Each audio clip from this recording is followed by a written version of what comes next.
Српскиот ултрамаратонец Јовица Спајќ победи на еден од физичките најтешки и најзахтевни спортски настани, ако не и најтежок во светот.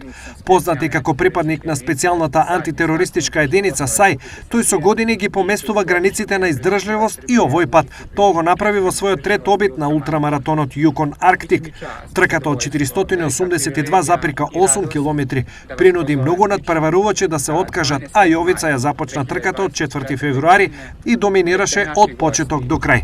Неколку ултрамаратонци мораа да се откажат за време на трката поради различни проблеми, од колена до колкови и срце, а организаторите добија и 3 сосповици. Спајќ претходно имаше спрзнатини на истата трка, која ја следи оваа трка од година во година, а некои од делниците се посебна авантура. Преминот на реката Јукон, кој оваа година не беше толку замрзнат како и обично, мораше да се замени со возење со автомобил од Кармакс до Меккейп. Спајќ остана далеку пред своите конкуренти, од кои некои беа Даниел Бенхан, Алан Пердју, Џон Накел, сите искусни ветерани на споменатата трка.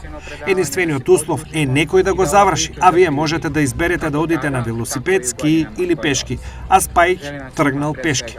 Српскиот ултрамаратонец Јовица Спајќ е победник на, како што многумина истакнуваат, најтешката трка во светот.